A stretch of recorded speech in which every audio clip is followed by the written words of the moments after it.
Magandang gabi po sa lahat. Tayo nagbabalik ulit dito sa ating YouTube channel ko po. Ayan, para mapag-usapan ulit ang coins.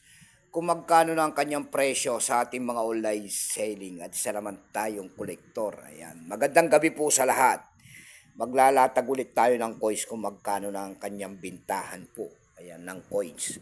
At magandang gabi po. Ang pag-usapan po natin ngayon ay barya po ng Italian States. Ayan, Italy.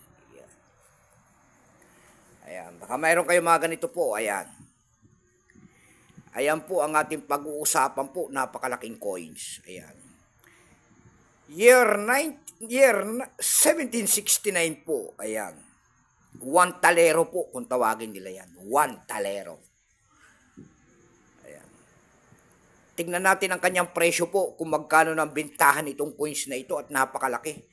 Malaki po yan sa personal, ayan, kasi laki po yan ng 5 pesos na sinauna noon ni Marcos, ayan, o mas malaki pa. Pero bago yan tayo magpapasalamat muna sa lahat ng ating masugid na tagapagsubaybay dito sa ating munting channel, lalo-lalo na po ang aking mga subscriber dyan. Thank you so much sa inyong lahat, mabuhay po kayo in God bless. Maraming salamat din po sa mga manonood ko at nakapalo dyan sa ating FB page. Ayan, thank you so much sa lahat ng suporta. Mabuhay po kayo and God bless. Yun naman pong hindi pa po sana nakapag-subscribe dito sa aking YouTube channel. Anyayaan ko lang sana kahit malaking tulong na po sa akin yan o bagay. Ang inyong magagawa tulad na lamang po sana ng pagpindot ng ating subscribe button, like and share para ma-update ko naman kayo sa mga bago ko pang ilalabas na video po. Ayan ang ating pag-uusapan guys, pera po ng Italian States. Ayan. Ayan, siya po si Aloisa Giovanni Mocenico. Ayan. Yan po, yan, babae na yan. Babae yan. Alois Giovanni. Ayan, Magsinigo. Ayan, napaka-ano.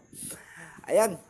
Tingnan natin ang presyo nito, pero bago yan, kilalanin mo muna natin itong barya na yan. Ayan po.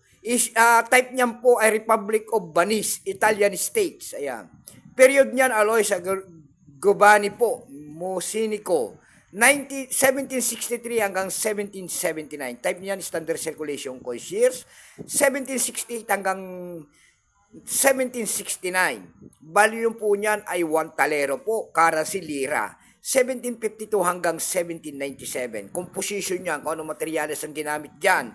Yan po ay silver. May bigat lamang itong 28.56 grams. May haba naman ito ay 41 mm. Orientation middle alignment number and dash 2167. Reference number KM-690. Ito pong year 1769 na yan, ayan. Bakante po lahat yan. Wala rin presyo po ang may pakita lahat. Percent, wala rin.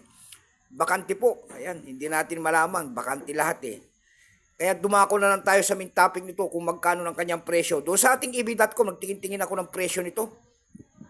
Ayan, ang bintahan na po doon sa EB.com po nito. Nakakita tayo nagbebenta nito na $69. Nasundan po yan ng $55. Yan lang po ang ating may babaging kanyang presyo. Ayan. Keep safe po sa lahat and God bless.